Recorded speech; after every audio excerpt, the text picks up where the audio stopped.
Today on Dub World, I'll be showing you a detailed tour of my 1969 German market 1300 VW Beetle. This car has been the star of many of the videos on this channel, and I just wanted to give her some proper attention. The overall look of the car is very similar to what a US market Beetle would look like for 1969, but there are several differences. I'll go into the specific details later.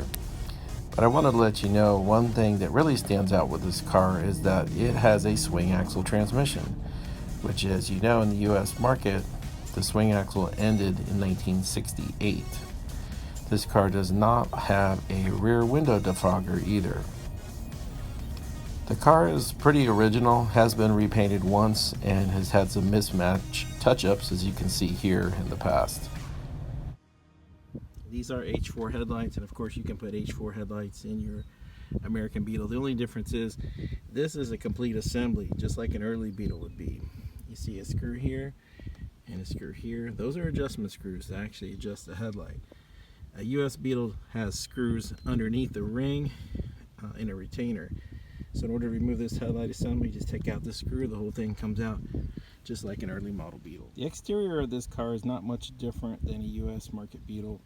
You do have the unique taillights right here, as you can tell. The top was supposed to be amber, it's faded. These are original.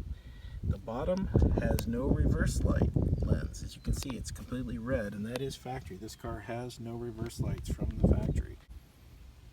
Also, this model is a VW 1300. That's correct, it has a 1300cc in it from the factory. And it still has the original engine.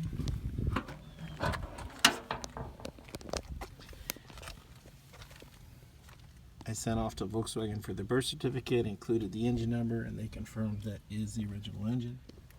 But it's cool to have a numbers matching car.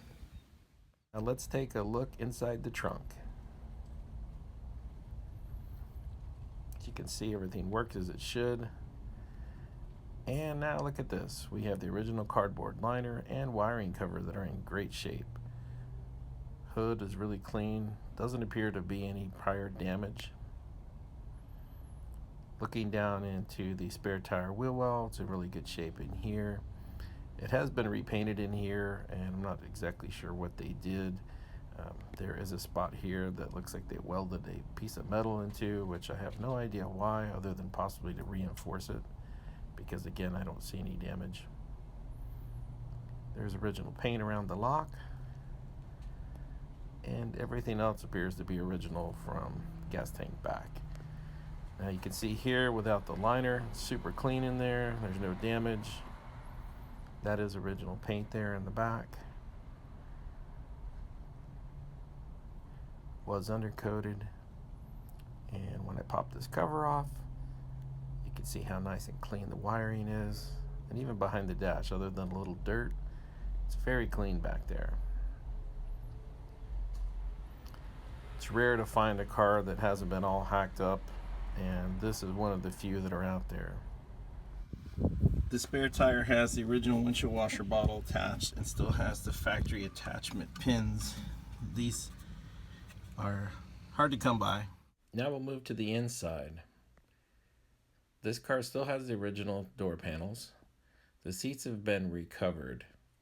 The original upholstery was vinyl with black and blue cloth inserts. Now, when I purchased the car, the only original upholstery in it was the rear seat, and it wasn't in very good condition. I still saved it though, but the owner included a brand new set of TMI seat upholstery. I purchased new pads and recovered the seats. I also replaced the carpeting and the floor mats in it as well.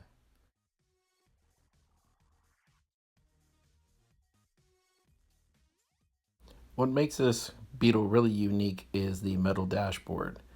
As you can see here, very much looks like a 67 style dash, although the knobs are 68 and later.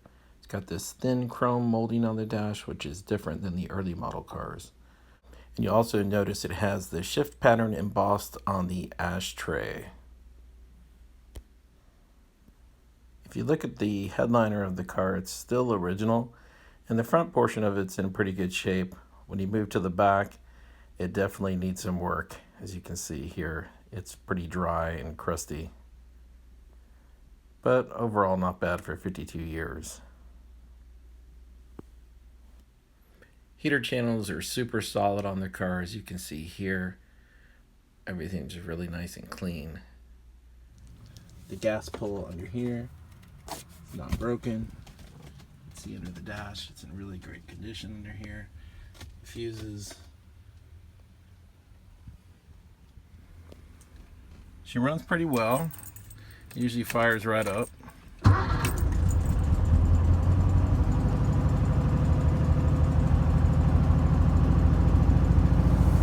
Let's take a look under the deck lid.